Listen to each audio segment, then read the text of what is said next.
你是不是又换在最高点了？别再骗自己是运气不好了，你这是在给全球金融大鳄送钱。大家看看现在的股市和汇市，这哪里是金融市场啊，这简直就是一场没有硝烟，专门收割普通人的战争。我们先看美股，虽然纳斯达克指数还在高位撑着，但那种震荡程度简直就像是在玩极限运动，很多人的持仓账户今天看还是绿的盈余，明天一个开盘就红得让人心慌。而汇市更是混乱到了极点，美元指数就像一个霸道的老大一样，死死的横在104到106的高位不动弹。这意味着什么？这意味着我们手里拿着的其他所有货币都面临着巨大的贬值压力。你看日元，虽然日本央行偶尔出来干预一下，但整体还是在150那个关口来回摩擦，像是在嘲笑我们这些想去旅游的人。欧元、英镑也是起起伏伏，今天出个政策涨一点，明天数据不好又跌回去，这种行情数据背后折射出的是全球经济的一种高度不确定性，而这种不确定性正实实在在的割着我们每一位普通人的肉。今天这条影片内容很多，不仅仅是教你怎么省下那几千块、几万块的汇差，更重要的是，我要教你怎么在这个混乱无序的市场里，重新拿回你对生活的掌控权，别再被那些跳动的数字搞得寝食难安。一定要看到最后，因为这不只是理财科普，影片最后我会分享我自己私下使用的机器人换汇法，这套方法曾在最混乱的行情里帮我稳住心态，还多赚了10%的利润。理解了这套逻辑，你可能这辈子都不会再为汇率焦虑。如果你不想让你的血汗钱继续成为市场的祭品，那我们就开始。首先，我们来具体聊聊这对生活到底有什么影响。你想想，如果你现在准备带全家人去日本旅游，你可能在2年前日元汇率最甜的时候，心里就在盘算这件事了，但你当时没换，你总想着还能再跌。现在你真的要去旅行了，你发现光是预订酒店，再银座吃顿像样的晚餐，折算成人民币，竟然比2年前贵了起码20%。这20%是什么概念？这意味着你原本可以住5星级酒店，现在只能住快捷酒店；原本可以买个心仪相机，现在只能省下来交餐费。更别提那些家里有孩子在国外留学的家庭了。这是我身边最真实，也最让我心疼的例子。我有一个朋友，女儿在美国读大学，每年的学费加生活费大概要5万美金。你们算算这笔账，汇率从6.5涨到现在，仅仅是一点点波动，他一年就要凭空多掏出5万多块人民币。这5万块钱能干什么？这是一辆入门级代步车的首付，或者是很多人辛苦工作3个月，甚至半年不吃不喝攒下来的纯利润啊。我那个朋友那天跟我说，他现在每天早上醒来第一件事不是看天气预报，而是看汇率表，只要看到数字往上跳一点点，他那天吃早餐都觉得没味道。还有那些正在规划移民或者想做海外资产配置的朋友，你们的门槛也在无形中被拉高了，原本准备好的100万，可能因为这几个月的汇率变动，直接缩水成了80多万的购买力。这种感觉就像是你跑马拉松，终点线竟然会自己往后退。所以我今天坐在这里跟大家讲这些数据，不是为了让你更焦虑，而是要帮你止损。我们要搞清楚，为什么我们总是在这种关键时刻掉链子，为什么我们明明知道要换钱，却总是等到最贵的时候才动手。我以前也跟你们一模一样，总觉得自己聪明，总觉得自己能战胜市场。我就想问大家一个最直观的问题，你有没有发现，这老天爷好像总是在跟你躲猫猫？每当你手里握着现金，心里盘算着要出国，要汇学费，或者只是单纯想海淘一个心仪已久的奢侈品时，你是不是总在那个汇率曲线面前变得像个专业的算命先生？你盯着那个屏幕，心里有个小人在疯狂呐喊，再等等。现在是7月1日，专家说下礼拜可能到6.9，只要等到6.9，我这趟机票钱就省出来了。这种心态就是我今天要拆解的第一个核心陷阱，极度贪婪下的无底洞心理。人性里有一个非常幽暗也非常难以克服的角落，就是我们总想着要买在最低点，当汇率真的在跌的时候，我们从来不会感到满足，我们不会觉得哇，现在好便宜，赶快换点吧，反而我们会生出一种更危险的执念，觉得既然已经跌到这里了，那肯定还能跌得更低。我们就像是在一个深不见底的黑洞边缘试探，总想着要占尽市场最后1分钱的便宜。结果呢，市场往往在我们最贪婪、最期待它再跌一点的时候，突然掉头向上。等到下礼拜，你发现汇率没到6.9，反而蹦到了7.3，这时候你慌了，你的心跳开始加速，但这时候你心里那个贪念又换了一种方式出来作祟了。你开始进行自我心理建设，你说没关系，这肯定是短暂的反弹，这叫回调，它一定会掉回来的，我要坚持住。结果它就像断了线的气球，一路飞到7.5。最后你是在什么时候下手的？是你实在等不起了，是学校催缴费的最后期限就在明天了，是你飞机起飞的前一天，你不得不咬着牙，心脏抽搐住，在那个历史最高点，把辛苦赚来的血汗钱拱手送给了市场。这种感觉就像是你明明看中一个打折的商品，你非要等它跌到1折，最后却在它涨价1倍的时候买回了家。如果你有过这种心碎，想抽自己耳光的经历，现在就在弹幕里打个扎心了，让我知道，在这个充满诱惑和陷阱的市场里，我们都不是孤独的，这仅仅是我们人性弱点的冰山一角。我们要明白，这真的不是因为你运气不好，也不是因为你财运差，这背后隐藏的是更深层次的心理机制。现在我要带你们进入更深层的心灵手术室，把那些让你赔钱的根源一个个给拔出来。第一个深坑，就是我刚才提到的极度贪婪下的无底洞心理，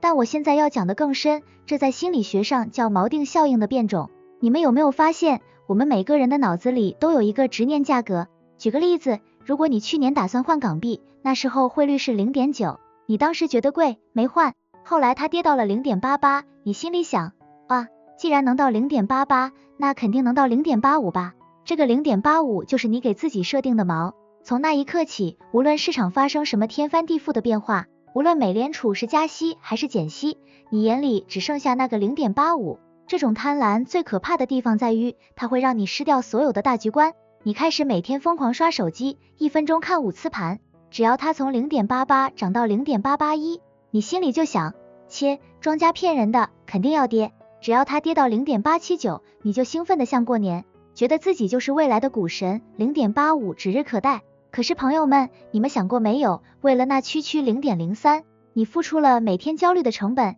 你付出了可能错过低价定存的机会成本。这就是人性中最贪婪的一面，我们总想赢得彻底，却忘了见好就收。我见过太多留学生家长，为了等那个绝对低点，硬生生把原本能换10万美金的钱，等成了只能换9万美金。这哪是在投资啊，这是在跟老天爷赌气。你觉得你在算计市场，其实是市场在玩弄你的贪婪。接下来我们要聊第二个更扎心的陷阱，我把它叫做补偿性执念与损失厌恶的恶性循环。这就是我说的，当你错过了 0.88， 看到它涨到 0.92 的时候，你的心态会发生什么变化？正常人会说，哎呀，涨了，快换吧，再不换更贵。但你不是，你的大脑会产生一种极强的受害者心理，你会觉得，我明明见过 0.88 的，如果我现在在 0.92 换，我不就等于白白亏了4万块钱吗？不行，我不能承认我失败了，我要等它跌回 0.88， 我要证明我是对的。这种心理太毒了，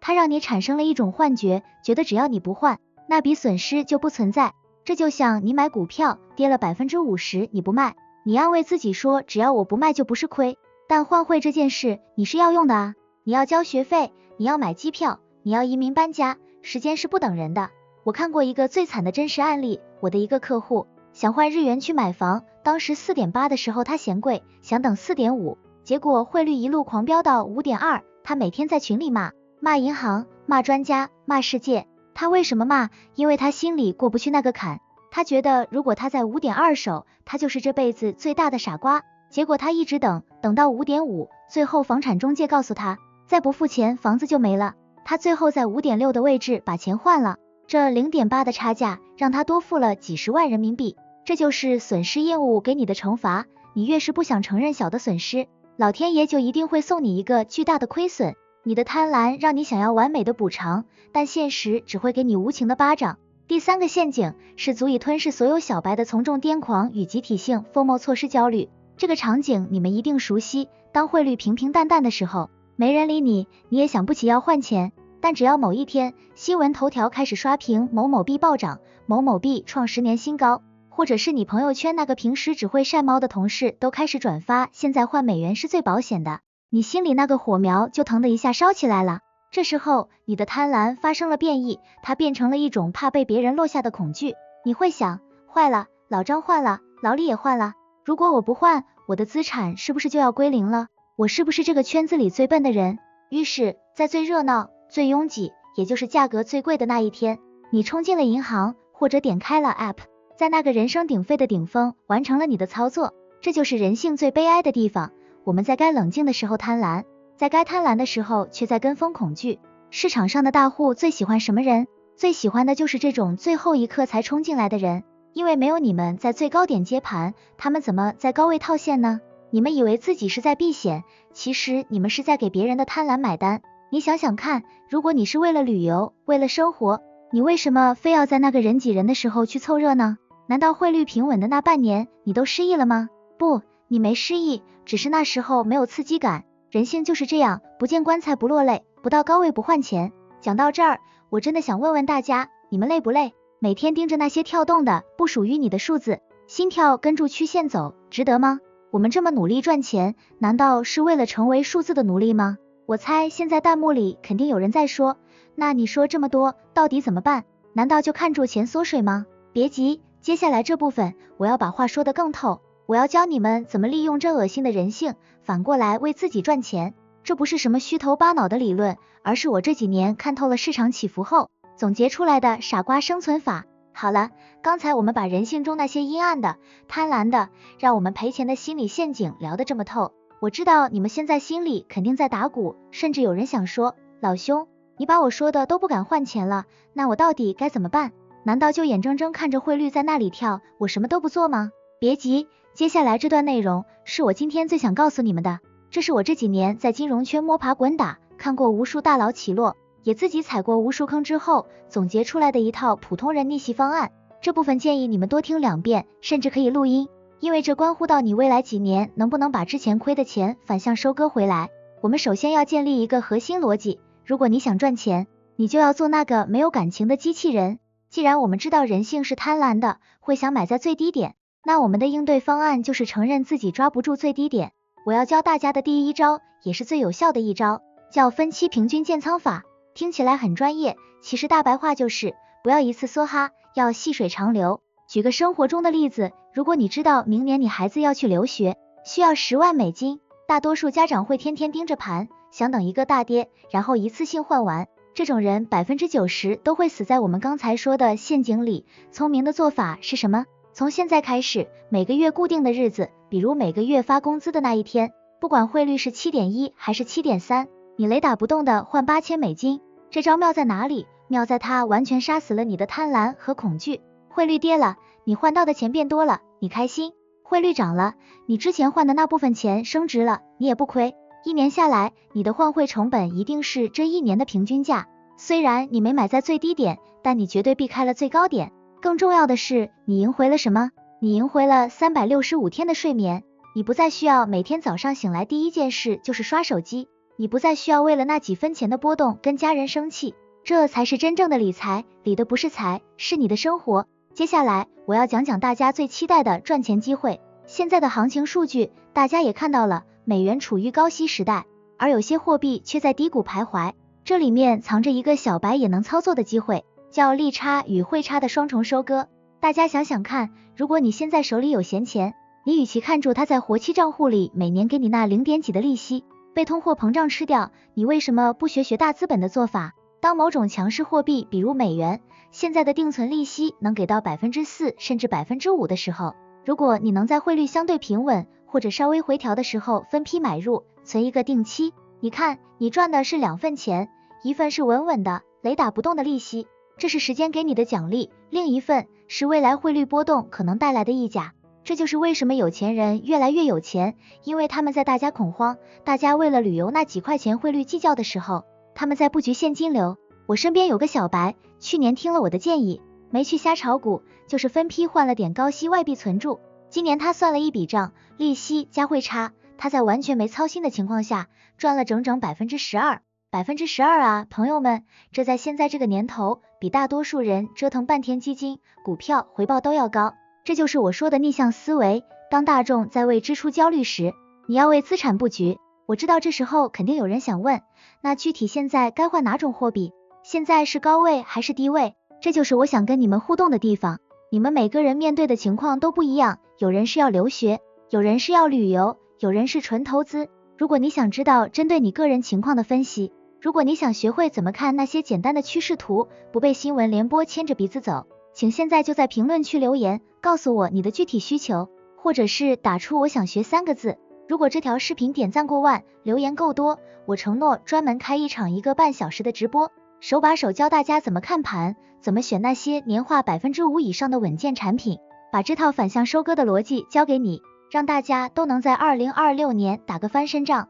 讲到这儿，今天的视频也接近尾声了，我们聊了数据，聊了惨痛的案例，更聊了人心深处的幽暗。我做这个视频不是想当什么导师，我只是想拉大家一把，因为我也穷过，我也在那种焦虑中挣扎过，我知道那种看住手里的钱变少的无力感，但我现在明白了，财富是你认知的变现，而认知是你对自己人性弱点的克服。你能忍住不贪，你就赢了50%的人，你能坚持纪律，你就赢了90%的人。如果你觉得今天我讲的这些话，哪怕只有一句话戳中了你，让你觉得哦，原来我是这么亏钱的，那我就没白忙活。所以别忘了点个关注，给这条视频一个大大的赞。你们的点赞、评论、分享，就是对我这种钱货创作者最大的回馈。把这条视频分享给你那个每天盯盘、焦虑的睡不住觉的朋友，可能你的一个转发就能救他一命，至少能救他的钱包一命。最后，这句话我必须要说，